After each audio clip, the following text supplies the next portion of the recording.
Hello viewers, welcome back to Inside the Dressing Room, powered by Extreme, a sports show where we discuss about a lot of sporting activities. But for now, it's all about Bangladesh Sri Lanka Test Series. And with us, we have Abid and Sami, who will analyze the test match. How are you, Sami? How are you doing? I'm fine, Atif bhai, expecting a better cricket from Bangladesh. Sami, let me first ask you, how do you see the batting approach of Bangladesh in the second innings? Atif bhai, first of all, I think it's going to be a tricky call for the team management, whether they're going to hang up like this or they're going to flourish their innings and give it a try and rely on their bowlers. But as far as batting is concerned, I think they ensured the stability, considering the vulnerability historically Bangladesh has in their second innings. So we have witnessed during the India series when Indian team just played a trick against Bangladesh and got out Bangladesh in a very early succession. Then they chased down the total what Bangladesh provided to them. So considering the vulnerability, I think they ensured the stability of the innings. I must mention about Sadman Islamonik. He's been struggling on those kind of deliveries which was going down the leg. But on this particular occasion, I have seen the good wrist works by Sadman to place the ball towards the mid wickets. And the Sri Lankan pace bowlers were using the angle which is just nipping into the batter, coming around the wicket and nipping into the batter. I think he maintained his eye balance well, his head was not falling, the toe position was perfect. So in this particular innings, I think Sadman Islamonik will get the later mark. Apart from some casual shots all around, when he was being tossed up by the spinners, I think he tried to play some over-ambitious shots which could cause some damage, but I think apart from that, he played a brilliant knock. After that, we have seen Najmul Shanto. He was not struggling. He was not struggling. The ball which he was defending with full confidence, and also Mushfiqurim accompanying him very well. I think they're in a very good stable position, but now the job is towards the team management, that whether they want to hang up like this or they want to give it a try. What kind of score do you think would be a good total for the fourth innings? I think it's a tricky call. It's a tricky call considering the entire condition, considering the entire wicket scenario, because the wicket still it's not still like that which will favor the bowlers a lot. So I think Bangladesh is going to play a game in the safest possible manner they get.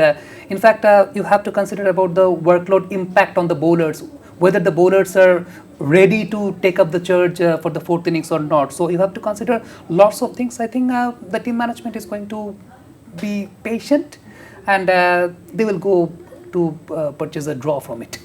সব মশার বিরুদ্ধে সুরক্ষা দিতে এলো Bashundhara extreme aerosol মশার বিরুদ্ধে extreme সুরক্ষা. Yeah, the team management certainly need to be patient, but along with that, the team management also have some other things to think about, like the form of Anamul Haq. Do you think that that's a missing link in the opening slot? Because Bangladesh changed quite a few openers in the test series. So I just want to ask you that Bangladesh have now quite a settled opening pair in Tanjir Hasan Tamim and Parvez Hossain Imon.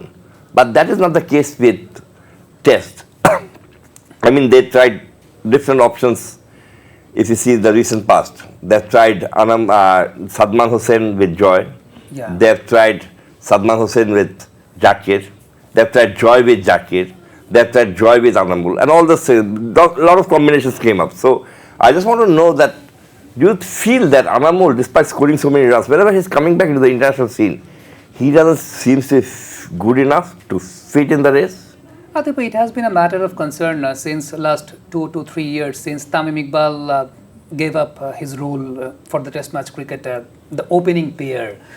Altogether, Bangladesh team has changed the opening pair for 5 times during the last 2 years. So it has been a matter of concern. And yeah, you rightly mentioned that you have tried Sadman with Jakir, you have tried Jakir with Joy. Now you are trying Sadman with Anamul Haq. And talking about Anamul Haq, he's been the show star in the domestic arena. In fact, in red ball cricket, he purchased over 700 runs during the last NCL.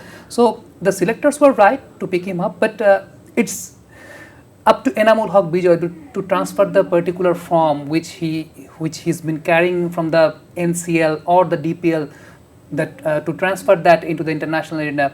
Talking about this particular innings, I think he was just throwing his hands away. Minimal foot movement, and he was deceived by the bowler in an undecent manner, I guess. So I think he needs to reshape himself. He needs to think about himself. It's visible that he's carrying the form. He's carrying the form from the domestic circuit, but he's not able to transfer the form into the international arena. I think that's where the mentoring, the coaching guideline comes, that why a particular player has been very much successful into the domestic arena and why he's not able to transfer the success into the international arena. I think there is a big gap in between that. Yeah, Anamul Haq Bijoy, he's been right in form in the domestic let me arena. interrupt one thing. We have seen a lot of players who are scoring heavily in domestic cricket but don't get chances in international cricket, or the selectors don't opt them, or I can say, let me just for example, I can say that Graham Hicks scored huge amount of runs. But he was not as much successful in the international as he was in the domestic cricket. So there is a difference in domestic cricket and international cricket. And don't you think that it's part of the selection panel to understand that this man has got the ability to score heavily in domestic cricket, but is not good enough to take part in international cricket? Because you have seen a lot of cricketers, you can mention a lot of cricketers who have scored heavily in domestic cricket, don't get a chance in the Indian team. I think this is where the selectors need to be more cautious, need to be more selective. That okay, we have seen this player performing in the domestic arena, but whether he has the potentiality to transfer it into the international arena or not. So the selector, they have to be very much selective. They have to be very much precise about their plans. Okay, this particular player, is he fit enough according to the demand of the national team? So you have to select that particular thing, that which brand of cricket we want to play. This is our criteria. This is the brand we want to establish for our national side. So we have the demand for that, those particular players who can fulfill those demands. And another thing, I think two factors actually for the players actually on that note. Suppose a particular player who is very much prominent as far as the domestic cricket is concerned, but what's the problem that he cannot transfer his form into the international arena? He has to think himself actually first that okay, what is my problem and what are the criteria to be successful in the international arena, and he has to invest on himself. He has to invest on himself rather than thinking about the entire facilities provided by Bangladesh Cricket Board or not. As a prominent player who is playing first class cricket or domestic cricket, he is earning money. He is earning money, so he needs to invest a certain portion of money to himself. That okay, I want to improve myself, I am in this particular level, I have to see myself on that level, so for that I need to invest on myself. And apart from that, the Bangladesh Cricket Board, they should also have a plan regarding these kind of players.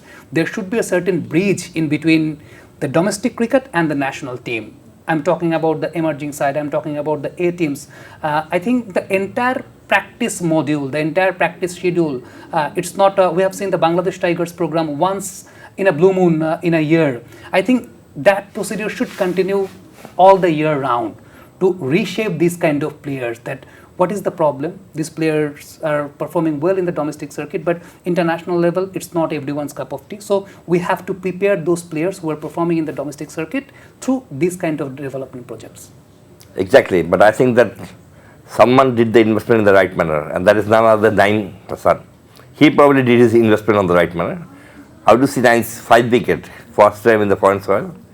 I think Nayeem Hasan, he has been the most underrated character for Bangladesh in Test match cricket. No doubt. He has got the tag of being the backup bowler for Bangladesh. But it's a statement. It's a statement that he can be a prominent one as far as the overseas condition is concerned, because in this kind of condition you have to overspin the ball rather than depending on the side spin. So he has the potentiality to overspin the ball. I have seen on various number of occasions he's trying the overspin, but I think he still needs to improve his overspin. And apart from that, if I talk about this particular innings, I have seen Nayeem Hasan, he was not afraid of tossing the ball up, forcing the batter. But probably he should thank Litton, the catch. Yeah, definitely. I think that really changed the momentum for Bangladesh. I think both the catches exactly. taken by Litton Kumar Das, it actually showed how much potential he has as a keeper on his gloves. So it actually changed the entire session plan for the Sri Lankans and also for the Bangladeshi players. I think talking about Nayeem Hasan, he was not afraid of tossing the ball up and forcing the batters to come forward,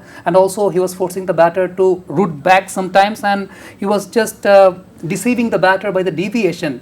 In this sort of wicket, what happens that you can purchase the turns, but it's not easy to purchase the drifts. It's not easy to purchase the grips. I have seen Naeem Hasan, he was wearing the pace very well, and also he was purchasing the drifts on the very fourth day. So he was very much disciplined. Sometimes it happens, Atif bhai, sometimes you can be defensive to purchase the wickets. It's not that every time you have to be very much attacking, every time you have to be bowl to purchase wickets. Sometimes you have to be disciplined, you have to be defensive and wait for the mistakes opponent commit. I think Naeem Hasan just did the same thing. And before ending this show, we have got very short time to end up this show. Just one area that I want to notice, and that I want Bangladesh, because as Bangladesh will be bowling again against the hope so. So one thing that I want to know, do you think that Nahid Rana direct the bouncer in the right manner, or he need to be a bit more, he understand the bouncer a bit more? I think there is where the mentoring comes up. I think Sean Tate has to do a lot of works regarding Nahid Rana, because I was watching Nahid Rana trying those short of length deliveries, but the balls were whipping away towards the mid wicket or towards the square, because those bouncers were not well directed bouncers. Those were short of length deliveries, which was carrying the height of chest or the shoulders. So it was a very easy peasy equation for the batters to whip the ball away towards the square. So I think Sean Tate needs to work hard as far as Nahid Rana's bouncers are concerned. I think he's fast. He was generating the pace well, but you need to hit the right areas to get the best out of it. I think Sean Tate will work with Nahid Rana. Well, thanks, Sami. Our viewers, we hope that Sean Tate do their homework right tonight, as Bangladesh will be going for the 5th day. Along with that, we end this show. We hope to get you again tomorrow in Inside the Dressing Room powered by Extreme. Till then, goodbye. For more updates, follow us on Facebook, subscribe our YouTube channel, get the latest update on www.daily-sun.com.